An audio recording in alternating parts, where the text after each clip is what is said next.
Daily vlog day 21। मंगल ग्रह पे पाँव रखने वाला मैं पहला इंसान हूँ। यहाँ आके मेरे हाथों में जो सबूत लगे हैं उससे इस बात की पॉसिबिलिटी काफ़ी ज़्यादा बढ़ गई है कि यहाँ पहले भी कोई सिविलाइजेशन रह चुकी है। कौन थे ये? क्या ये हमारी तरह दिखते थे? कहाँ से आए थे? ऐसे कई अनगिनत सवालों से मेरा सर फटा जा रहा है। एक मिनट, एक थ्योरी है जिसके अनुसार हर सिविलाइजेशन का सोचने का ढंग और अंतिम लक्ष्य काफ़ी हद तक मिलता जुलता है। क्या हमारी और उनकी सोच भी मिलती थी? क्या हम जिस कारण की वजह से यहाँ है वो भी उसी कारण से यहाँ थे? क्या हमारा और उनका लक्ष्य भी एक ही था? वैसे हम इंसान यहाँ कर क्या रहे हैं? अच्छा हाँ, हम इंसानों के लिए मंगल ग्रह हमेशा से आश्चर्य का कारण रहा है। शायद केवल मंगल ही ऐसा ग्रह है जिसको हम पृथ्वी से देख सकते हैं इसलिए, या इसके रक्त रूपी लाल रंग के लिए। कारण कुछ भी हो, पर सदियों से इंसानों ने मंगल पे रहने की कल्पना की है। मंगल पे इंसानी सभ्यता बसाने की रेस मेनली 2018 के आसपास शुरू हुई, जब स्टीफन हॉकिंग ने मात्र 1000 वर्षों का एक्सपायरी डेट पृथ्वी के भूमंडल पे थोप दिया। I am convinced that humans need to leave Earth and make a new home on another planet.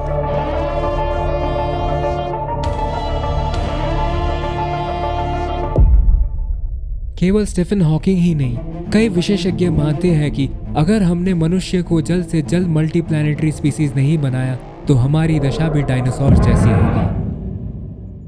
केवल मार्स पे कॉलोनी बसाने से ही हमारे विलुप्त होने के चांसेस 50% तक घट जाते हैं। लेकिन पृथ्वी के बाद अगर हमें मंगल को अपना घर बनाना है तो हमें इसे पृथ्वी जैसा बनाना होगा। क्योंकि इंसानों की प्रजाति पृथ्वी पे ही विकसित हुई है तो उसे बढ़ने के लिए भी पृथ्वी जैसे माहौल की ही आवश्यकता होगी, जिसमें प्यास बुझाने को पानी, सांस लेने के लिए हवा और पेट भरने को खाना सबसे ज़्यादा ज़रूरी है। वर्तमान में मंगल में इन चीज़ों का दूर दूर तक नामो निशान नहीं है। यहाँ की ग्रेविटी पृथ्वी के मुकाबले बस 1/3 ही है। यहाँ आने के बाद मुझे दोबारा चलना सीखना पड़ा था। पृथ्वी के पास अपना मैग्नेटिक फील्ड है जो उसे सूरज के रेडिएशन से बचाता है। वहीं मंगल का मैग्नेटिक फील्ड काफी कमजोर है जो सूरज के रेडिएशंस को रोकने में पूर्ण रूप से असमर्थ है। इसी कारण से इंसानों के लिए बिना स्पेस सूट के मंगल की सतह पर 1 मिनट भी गुजारना असंभव है। सिर्फ रेडिएशन ही नहीं, मंगल का एटमॉस्फेरिक प्रेशर पृथ्वी के मुकाबले बस 0.6% तक ही है, जिसकी वजह से सांस लेना तो दूर, आपके शरीर में मौजूद फ्लूइड्स भी इस प्रेशर में उबलने लगेंगे। अच्छा, सांस भी आप कैसे लोगे? यहाँ का एटमॉस्फेयर पृथ्वी की तरह नाइट्रोजन और ऑक्सीजन से मिलकर नहीं बना, बल्कि ज्यादातर CO2 और बहुत ही कम मात्रा में ऑक्सीजन यहाँ के एटमॉस्फेयर के मेन एलिमेंट्स है। और हाँ, बाहर का टेम्परेचर -55 डिग्री सेल्सियस है जो पोल्स पे -150 तक भी पहुँच जाता है। इसलिए मैं ज़्यादातर समय इसी टीन के डब्बे के अंदर गुजारता हूँ, जहाँ का एटमॉस्फेरिक प्रेशर और ऑक्सीजन लेवल पृथ्वी की तरह ही है। यहाँ का एक दिन पृथ्वी से 40 मिनट ज़्यादा लंबा है, जिसकी वजह से यहाँ के 1 साल को गुजरने में पृथ्वी से दुगना समय लग जाता है। पानी और खाने की बात तो भूल ही जाओ, इनकी वजह से ही मैं इस ठंडे रेगिस्तान में अकेला हूँ, क्योंकि पृथ्वी से हम बस एक आदमी को सपोर्ट करने लायक खाद्य सामग्री ही भेज सकते थे, इसलिए ये एक सोलो मिशन है। आपके मन में ये प्रश्न आना स्वाभाविक होगा कि यहाँ पे कुछ भी नहीं है, फिर मंगल ग्रह ही क्यों? इसके मुख्य रूप से 2 कारण हैं। पहला, मंगल हमारी पृथ्वी से सबसे ज्यादा नजदीकी ग्रह है। दूसरा, पानी। जी हाँ, पानी। 1971 में नासा ने मरीनर 9 स्पेसक्राफ्ट लॉन्च किया था, जो मंगल की परिक्रमा करने वाला पहला स्पेसक्राफ्ट बना। उसी ने मंगल के सतह पे पानी के निशान के होने की पुष्टि करी, जिससे हमें यह पता लग पाया कि एक समय ऐसा था जब मंगल की सतह पे विशालकाय सागर बहा करते थे और शायद उनके अवशेष अभी भी जमीन के नीचे मौजूद हो। 2001 में नासा के मार्स ओडिसी स्पेसक्राफ्ट ने मंगल के सतह के नीचे हाइड्रोजन भी डिटेक्ट कर लिया, जिससे मंगल के पोलर रीजन्स में वाटर आइस मिलने की संभावना कई हद तक बढ़ गई।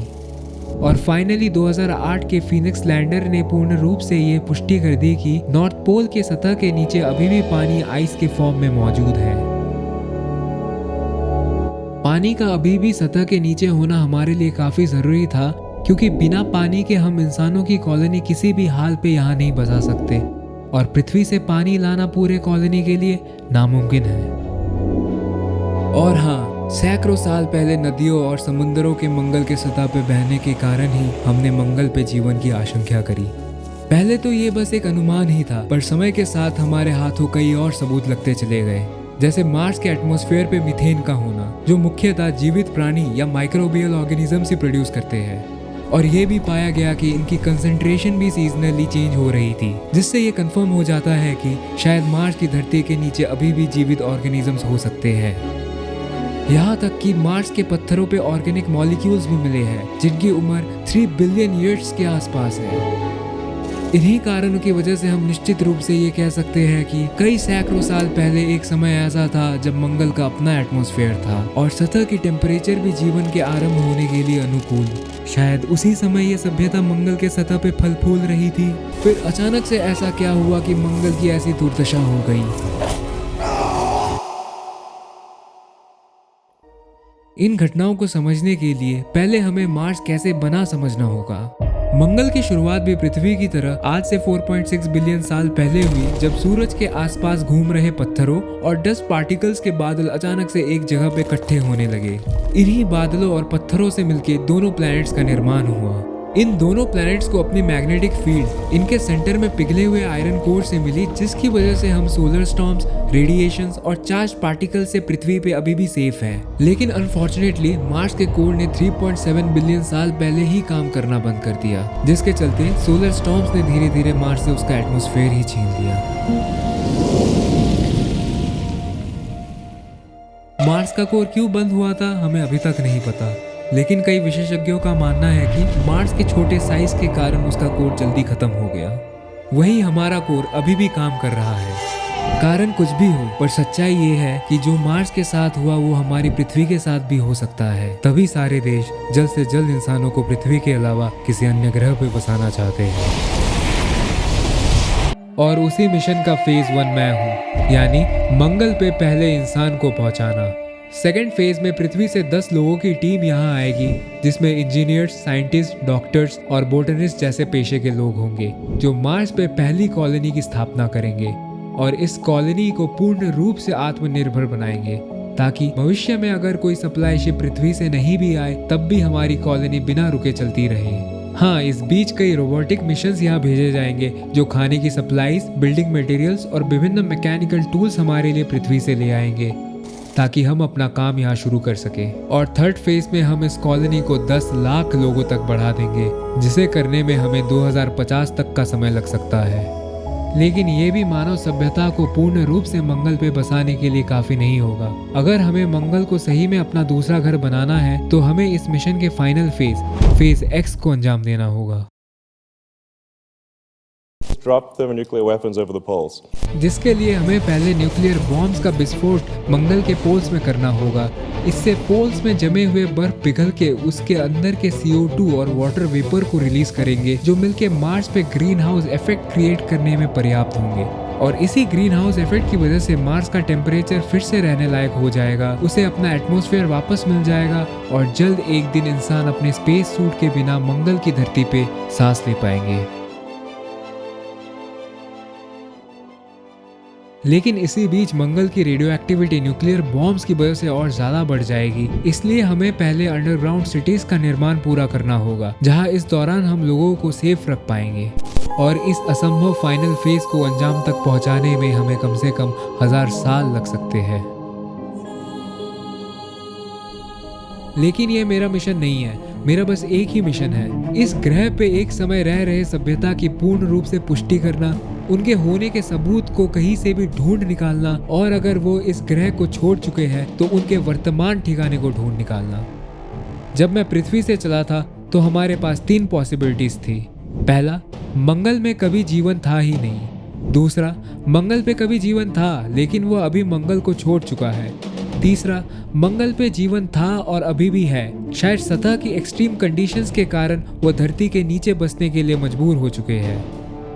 मेरे यहाँ के रिसर्चर्स से ये तो कंफर्म है कि हम पहली पॉसिबिलिटी को रद्द कर सकते हैं, बचा दूसरा और तीसरा। ये बात तो निश्चित है, इस एंशिएंट सिविलाइजेशन के यहाँ होने का ठोस सबूत ढूंढने में हमें काफी वक्त लग सकता है, लेकिन मैं इनके निशान इस जमे हुए रेगिस्तान पे ढूंढ के ही दम लूंगा और शायद दूर भविष्य में हमारी इनसे मुलाकात भी हो जाए। First man on the Mars signing out. Daily vlog day 461। आज मेरा इस ग्रह पे आखिरी दिन है। मैं वापस अपने घर पृथ्वी जा रहा हूँ। मैं जिस मिशन के लिए यहाँ आया था वो पूरा हो चुका है। मेरे के रिसर्चर्स के अकॉर्डिंग जब सैकड़ों साल पहले मंगल की धरती बंजर होना शुरू हुई थी तो यहाँ के प्राचीन सभ्यता ने भी वही किया जो हम इंसान अभी कर रहे हैं। वो मंगल को छोड़ अपने नए घर की तलाश में निकल पड़े और उन्होंने भी हमारी तरह दो मुख्य कारणों का पालन किया। पहला पानी, दूसरा मंगल से सबसे नजदीकी ग्रह जिसका उत्तर था पृथ्वी।